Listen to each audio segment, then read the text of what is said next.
सती और पार्वती आदि शक्ति के 2 रूप हैं। शास्त्र कहते हैं जैसे महाविद्या देवी सती के 10 रूप हैं, वैसे ही नवदुर्गा माँ पार्वती के 9 रूप हैं। हिमालय के बर्फ से ढके रास्तों पर घूमती हुई नन्ही सी कन्या शैलपुत्री से लेकर आशीर्वाद देने वाली माँ सिद्धात्री तक, अगर आप इन रूपों को ध्यान से देखेंगे तो यह एक स्त्री के जीवन के अलग अलग पड़ाव हैं। तो चलिए 9 देवियों को समझने के सफर को आगे बढ़ाते हैं। शैलपुत्री हिमालय राज हेमावत और मेनवती की बेटी, जो माँ पार्वती का वत्सल्य रूप हैं। उनकी 2 भुजाएं हैं, माथे पर चांद का तिलक, एक हाथ में त्रिशूल, दूसरे में कमल का फूल और सवारी है नंदी बैल।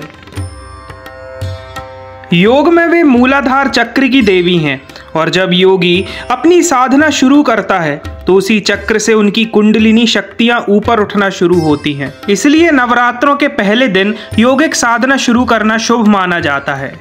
ब्रह्मचारिणी माँ शैलपुत्री के बाद जब माता पार्वती बड़ी होती हैं और भगवान शिव को पाने हेतु कठोर तप करती हैं, उन्हें ब्रह्मचारिणी का रूप माना जाता है। पहाड़ों में रहना, तपस्या, योग और वैराग्य, यह सब इसी रूप की पहचान है। इस तपस्या से शिव प्रभावित हुए, पहले एक ब्रह्मचारी के रूप में आकर देवी का मन तोड़ने की कोशिश की, अपनी कमियों का जिक्र किया, पहेलियां पूछी, पर पार्वती के सही उत्तर सुन शिव प्रसन्न हुए और उनकी तपस्या तोड़ी। चंद्रघंटा तपस्या के बाद पार्वती और शिव जी विवाह करते हैं, लेकिन जल्द ही ताड़कासुर नाम का असुर उनके जीवन में आता है।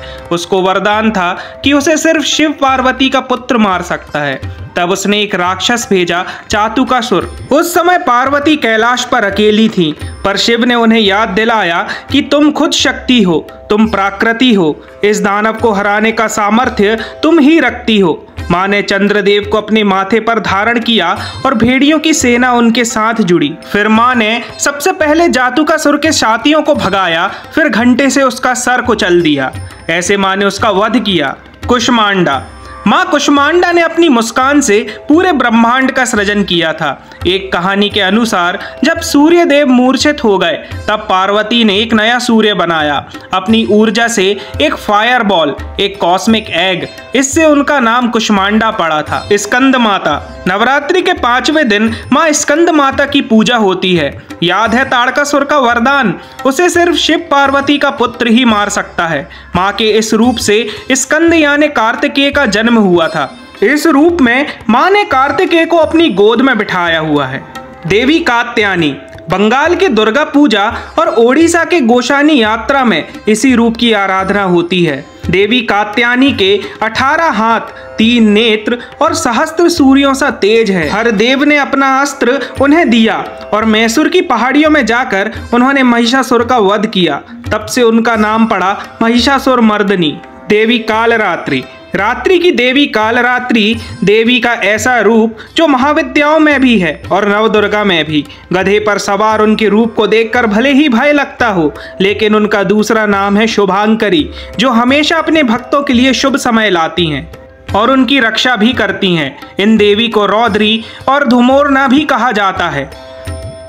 महागौरी महागौरी की कहानी कालरात्रि से जुड़ी हुई है।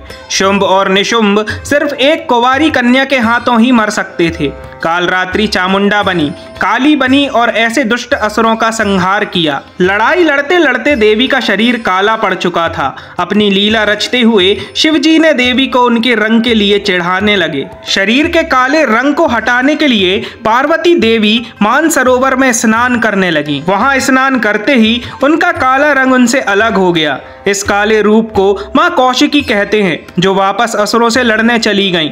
रह गई सोने की तरह चमकती हुई महागौरी देवी।